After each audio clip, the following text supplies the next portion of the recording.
information about specifically about the use of technology and the future of work. So like we can frame it like that. And a large portion of the debate tonight is going to be about artificial intelligence and how to use artificial intelligence, the threats of artificial intelligence, the innovative capabilities of artificial intelligence, the origins of artificial intelligence, what it means for you all and myself as business vocational professionals. I mean, we're going to work hopefully in business if we're not working in business already. And how does this impact our lives? And how should it be impacting our lives? And who's making these decisions for us? These are interesting questions to debate about. And I do have, I'll probably give my 2 cents as a practitioner and as an educator towards the end of what I recommend, stance that you might take in practice, meaning what should we be doing with our time and energy and efforts when we're preparing ourselves for the future of work and for how things are headed. But I'll save that to the end. I'll just kind of let it be for now, laissez-faire. And I want the conversation to, I think everyone has an opinion on these subjects that we'll be talking about tonight. So hopefully you unleash that opinion. And I want to give you as much time as possible to do that and to hear what some of your colleagues' opinions are. And if we just took a poll, a general poll, we have how many people in this class right now? We have 28 people in this class. It's a really good sampling. If say 28 people really truly are standing in one particular camp, it's also probably a good sample for where most professionals stand. So just with the conversation tonight, I think we'll get some clarity, possibly, and some righteous dissent in certain areas. Dissent is like disagreement. And I think these conversations are being had everywhere. So I look forward to the conversation tonight. Well, what the chapter is about technology and how the internet and software and marketers and big data, how technology is changing, how that's increasing or possibly decreasing our ability to work in this economy. And is that good? Is that bad? What are some threats? What are some opportunities?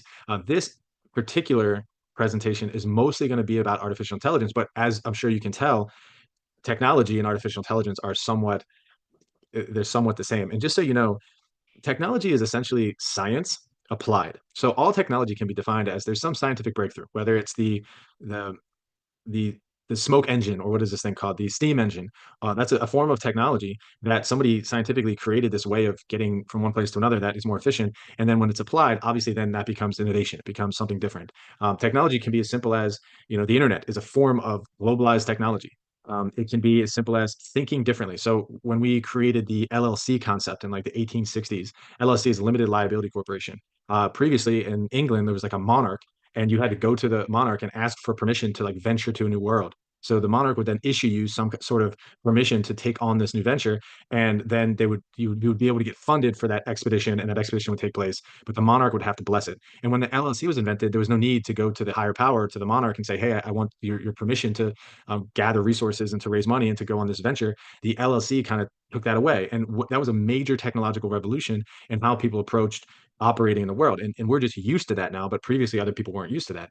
And obviously that allowed people the freedom to just go and raise money and start businesses. And what they had to do, and I think is the core crux of this class, is it was incredible for innovation purposes, but there had to be some rules and guidelines and boundaries in order to make it work.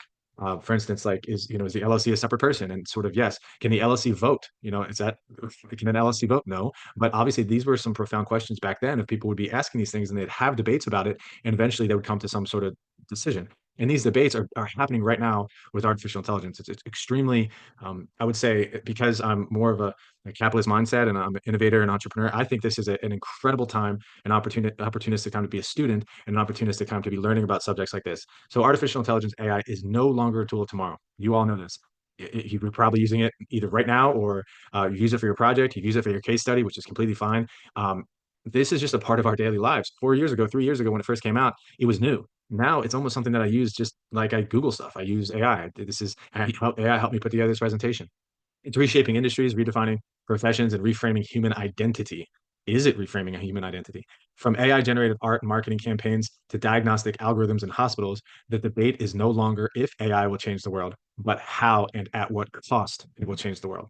So here are just some things to consider. I'm not going to read this slide, but from a deeply institutional perspective, I thought about in the 1400s, the Catholic Church was really dominating, say, the theology of Catholicism, and they were dictating what people could learn and what people couldn't learn. And there was a sort of a what do you say, like an intercession. Like if you're going to know this, you have to come through a body that is going to tell you what you need to know and what you don't need to know. People didn't really have literacy. They couldn't understand certain languages. They couldn't interpret the Holy Scripture the way in which they personally wanted to. They had to be told how to interpret it from the powers to be. And so think about that now. The same metaphor analogy is applying today to the power of artificial intelligence. Who controls the data? Who controls the filters, the safety parameters? Should this power remain with elite developers, which is currently how it is now? I'm going to show you a clip with Elon Musk kind of talking about some of the origins of OpenAI and his thought process and his descent from that whole superpower, I guess you can be, of the people who sort of own the platform. And many of you may be aware of it yourself, or be democratized. Democratized means put it in the hands of the people. Kind of like how Bitcoin and cryptocurrency is, there's no one person that is regulating it. It's sort of just being done, by the market. It's a multi-trillion-dollar asset at this point because people can just use it. It's open source, open code. There's no one particular person that's creating or controlling the way it's being used, and that's sort of democratizing it. Fear versus faith and progress. So think about the people that are, if you've seen this movie, The Terminator, I think this is where the reference is from, Skynet. Mass unemployment, surveillance states, Skynet is really where the machines kind of take over. This is sort of the dystopian view. Dystopian view is the opposite of utopia. It's dystopia. It's something that is going to destroy us. What we're going to have, the the world is going to come to an end. There's going to be turmoil and chaos, and this is the dystopian view, versus a more optimistic view, where if you watch the movie The Jetsons or the series The Jetsons, there's an era of technology kind of working with humans, robotics being helpful to clean and to take care of people that need care and people who are sick and this kind of stuff. So here are a few questions, and maybe you can help answer these questions. I'll kind of ask it and I'll open up the floor, and you can see, if you're looking at the slides, just some facts to consider when thinking about these questions. So here's a question, and I really want to know the answer to this. What should we be teaching and why? The question is, are we preparing students for a world that no longer exists, or one that doesn't exist yet? And just one core fact that can lead to this question is 65% of students, meaning some of you, will work in jobs that don't currently exist 5 years from now. So the question again is, what should we be teaching and why? The internet changed everything. It changed jobs. It changed the way people make money. And even COVID changed a lot of things. Jobs didn't currently exist that now exist. So if you're an educator, say you're the head of the Department of Education, you know now that we're on the precipice to the beginning point, the pivot point of artificial intelligence being massively influential in society. If we know that, because education is pretty much adopting that, we know this is happening. The truth is that jobs that you're going to work in do not currently exist, right? Like, I don't know what job's going to happen 5 years from now that you all are going to work in. So then the question is, what should we be teaching students? This question really leans into, how do we prepare for the future? Because there's a multifaceted approach to education. And of course, it's helping people understand and formulate their own opinions, their own ideas, become critical thinkers, challenge information, and learn how to solve novel problems. And that's the biggest thing that I could probably say in a very small way of what education is about.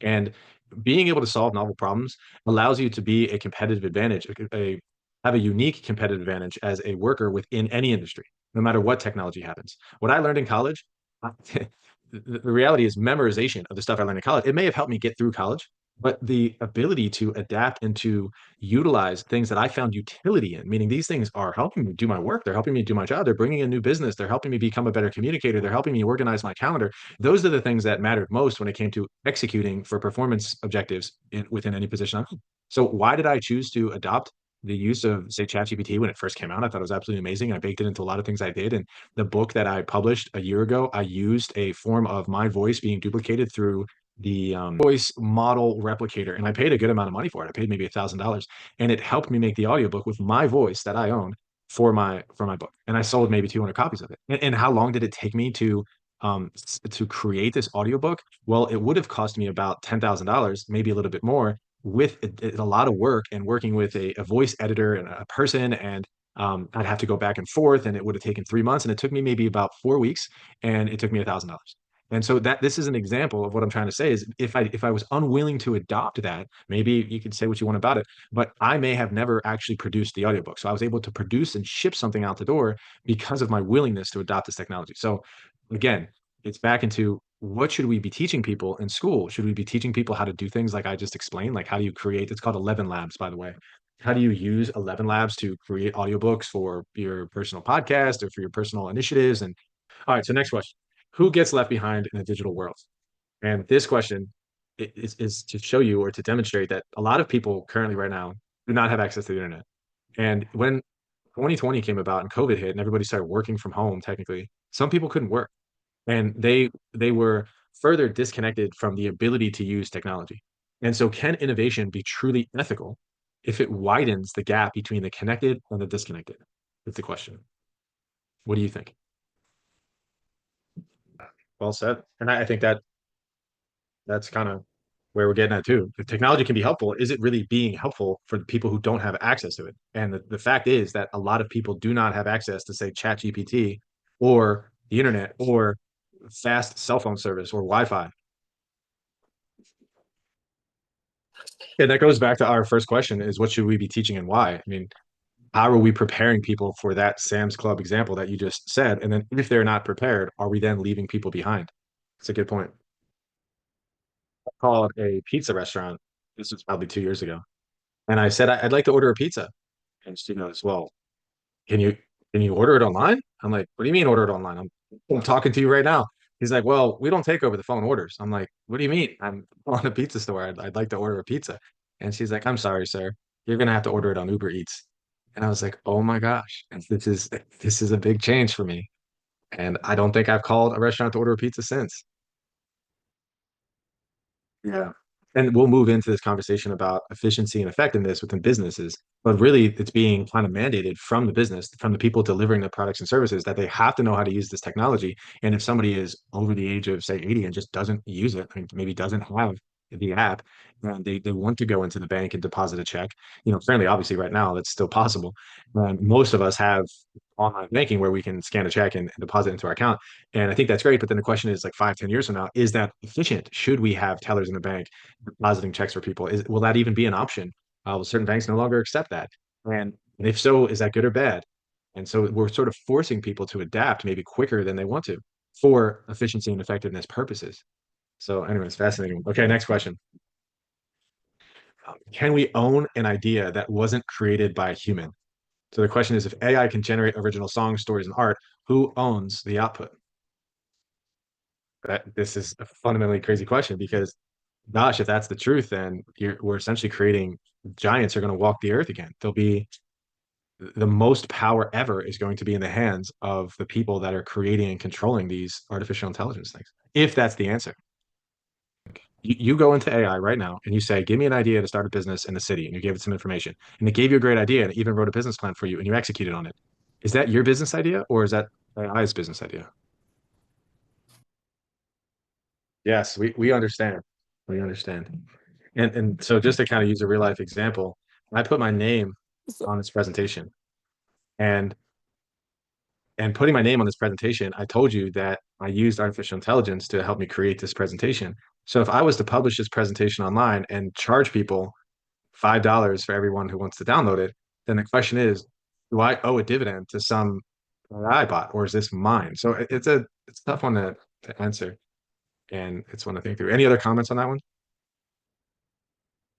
The intersection of traditional artistry and modern technology is what I just pulled up here. I think you can see my screen. And this is kind of what we're talking about. And the other question, more philosophical question, is will machines be able to have human creativity, or is human creativity and consciousness unique to humans? Like, can they even be creative? And I'll explain a little bit more about the idea of artificial intelligence. What it is, it's computational. That's all it is. There's no human component. It's strictly mathematical algorithms, computational. It's zeros and ones, period. And with the sophistication of these zeros and ones, it's predictive. So it knows what's going to come next. And because of the information and the data that it has access to, and because of the computational ability, which is extremely crazy computational, I mean, the first calculator was considered to be extremely computational. This is eons beyond that. And it's only going to get better because it's literally self-improving itself. So will it be able to have original creative ideas and who will own them is a really difficult question. And so thank you for that actual example with the Ghibli animation. If anybody's looking at my screen, I don't know much about it, but it looks like people are going on strikes. Studio Ghibli, renowned for its hand-drawn animation and storytelling, has recently been at the center of controversies involving artificial intelligence. OpenAI's image generator introduced a feature allowing users to create portraits in the style of Studio Ghibli. Interesting, leading to mixed reactions. While some appreciated the homage, others criticized it as an unauthorized use of Ghibli's distinctive style. Studio Ghibli expressed concerns over the AI generated images, emphasizing the importance of preserving the integrity of their artistic creations. Yeah, I think this became like a real crave, a real, what do they call it, a trend that people were doing. And I did hear about it actually. Can you imagine? I mean, the love he probably has for this creation, and it is a part of his professional career and the time and energy and effort it took to do this. And then to just see that democratized across the entire world at the click of a button, he's like, whoa, what the heck? I mean, I look at it, I equate it. The only thing I can really equate to is if somebody took a picture of my daughter, and all of a sudden my daughter, like AI creation of my daughter, people were able to like make videos that were almost a perfect rendition of my daughter, and everybody was like posting pictures of my daughter everywhere. I mean, it's not a great analogy, but you get the idea. I would be really, really angry about that. I'd be like, what are you doing? You know what I mean? Like this is my daughter. Like I am responsible for this creation, and you have no right to be sharing videos of my daughter. And I'm assuming, I'm just trying to build empathy for this creator, that he probably feels the same way. One would think. It's a fascinating story. Okay, here's some other powerful questions, and then we'll get into some facts, and then we'll give you all the mic, and also the conversation platform to discuss some of these things. So, who should have the right to train and access powerful AI models? The governments, corporations, or the public? Does removing human decision making in areas like hiring, diagnostics, and sentencing help or harm society? What ethical obligations do companies have when AI replaces human labor? It's already happening. Should creative work made by AI be copyrighted, and who owns it? We talked about that. If AI can predict behavior, this is a marketing thing. We haven't talked about this, but it's extremely controversial. Can predict behavior better than people. Should we use it to govern behavior, or is that a loss of freedom?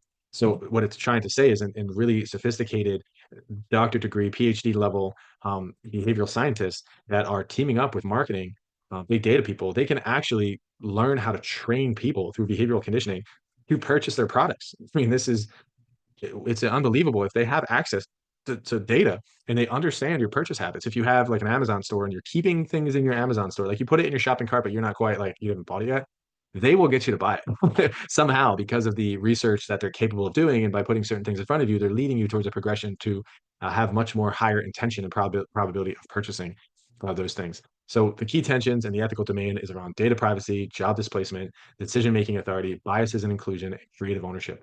The data privacy is a fascinating one because, I mean, you think about 20 years ago, 30 years ago, I went on a thing called Outward Bound in Costa Rica, and it was a week. And at that time, I was in high school, and my high school didn't even allow us to have cell phones. We had a payphone that we had to use.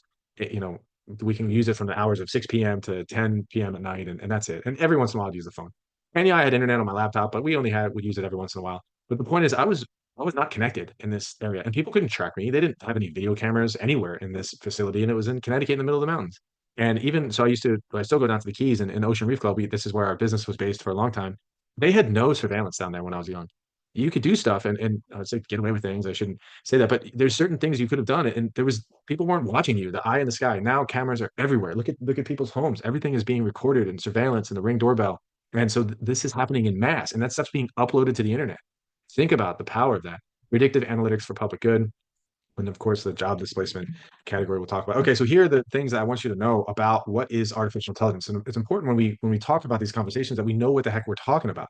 So there's different types of artificial intelligence. There's narrow AI, general AI, and super intelligence. So narrow AI is sort of what we're messing with now. It performs specific tasks. Siri, recommendation engines, sort of chat GPT is fairly narrow in a lot of different ways. It does things. It's sourcing a ton of data and it's putting together information in a very easy way for you to get and to decipher and to make decisions on. So that's kind of what it is. General AI, which we're far away from creating, not as far as one would think. They said it was going to happen in like 2060. Now they're saying it's 2 or 3 years out.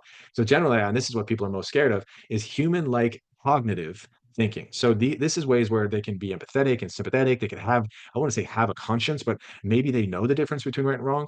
Obviously, there would have to be a programming basis for that, but maybe it can learn from what it learns. It can exponentially learn how to become more human-like. So that's what general AI is. Then you have super intelligence, which surpasses human intelligence. It's hypothetical at this point. So the reality is all of what AI knows right now is based on what we feed it. And so then the question is, can a super intelligence be created? And here's an example. If you told an AI to create the best fork in the world and create as many forks as possible, and you were to program that through a super intelligence platform, it would siphon off the world's resources to create forks. The world would be overwhelmed by forks. All it would do is know how to create forks and would use anything it can do to create the best forks and the most forks as quickly as possible. because that's all it's programmed to do. It's a super intelligent, and it'll do it really, really, really well.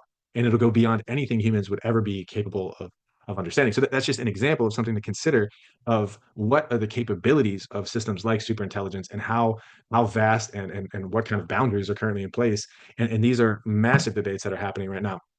Subfields of AI, and this is important to understand too, because people think AI, oh, that's like a large language model, and ChatGPT. No, that's not the case, because there's combinations of, say, a ChatGPT that can be programmed into a robotic system. So now you have a body, an inculcation, like to embody something is a powerful concept, because once you have a body, your way of thinking and acting, and your motor skills, everything changes. So when you embody artificial intelligence, or say general AI, into a walking thing, that's a whole nother level of intelligence. Now it knows how to function within the world. We learn a lot through our embodiment of our physical being. And when artificial intelligence is within, I keep using the same term, within a body, that changes everything. So machine learning learns from data without explicit programming. Natural language processing, NLP, understands and generates human language. Computer vision interprets visual data, facial recognition software. That's an interesting one.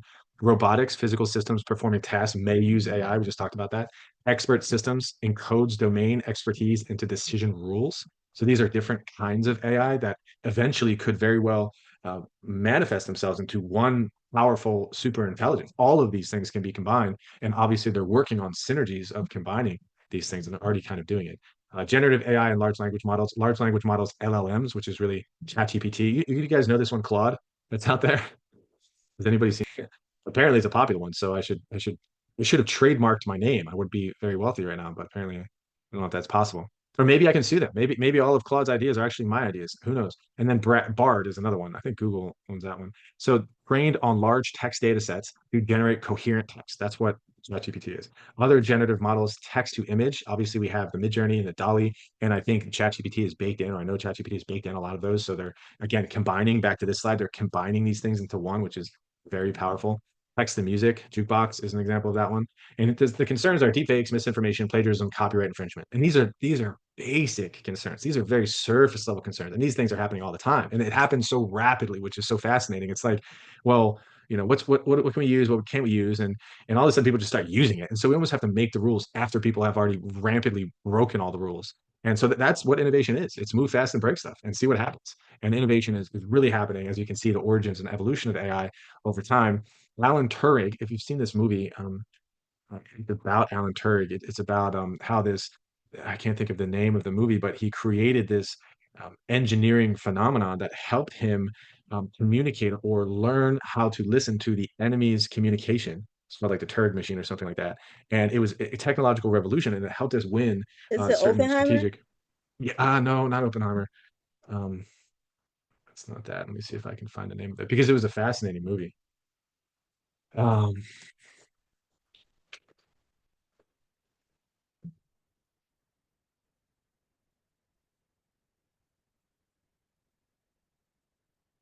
I think it's called The Imitation Game. Let me just make sure that's the case. Yeah, this is it. The Imitation Game. Yeah, let's watch the trailer. I'll show you. Let me know if you, let me see if I can share the sound. Zoom. There you are. Share. Share sound. Share. Okay. It's the greatest. This war, we're not winning it. If you speak a word of what I'm about to show you, you will be executed for high treason. By the way, this is the beginning of AI. Who are you? Alan Turing, one of the best mathematicians in the world. Welcome to Enigma. It's the greatest encryption device in history. The Germans use it for all major communications. Over 159 million possible settings. It's unbreakable. Let me try, and we'll know for sure. It was an incredible movie, and I'm happy that we watched that preview, because if we're learning about artificial intelligence and people want to have conversations about it, it's really fascinating to look back to really kind of where that the ideation of this came from. Significant computational mathematicians, and this guy Alan Turing being the genesis of that. And that machine, by the way, worked, and it was called the Enigma. I'm pretty sure Enigma. That was the I thought was the name of the movie, but it's not. And that machine basically allowed us, and this is a powerful point, because that same race that happened then, that trailer that you just saw, is happening now in the global stage. We are in a post-industrial war nation, whether we like it or not. And because there's other competitors on the national stage that are racing an arms race, essentially is what I'm trying to say, to have control over and have the most powerful artificial intelligence there is to either prevent war, I mean, hopefully create peace, that's the goal, or to at least be the ones that are dictating terms of peace. Powerful concept. And so that same parallel of what was happening in that preview is happening right now. Fascinating concept. Okay, so there's a Dartmouth conference defines AI as a field in 1956, rise of rule-based systems in 1980, deep learning revolution, ImageNet, GPU acceleration in 2012, and then of course 2020 is when the large language models and open source AI explosion happened. And I'm pretty sure it was 2022 where I believe ChatGPT launched its first version of I think it was actually, yeah, it was 2022. I remember that day well. I remember the first time I gave it a prompt and used it. I was like, oh my gosh. And I can't believe that was like 3 years ago now.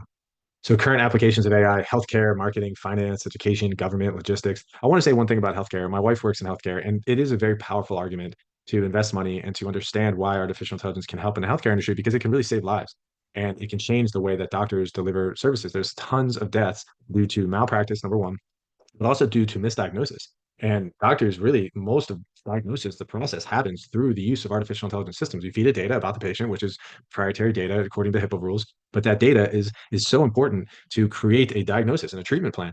And those treatment plans and diagnoses are usually being done by artificial intelligence. And the error factor is much less, meaning these doctors are making less diagnostic mistakes because of their use of AI. And really, this kind of industry, you're never going to want a machine tell you what's going on with your health. You're going to want a doctor.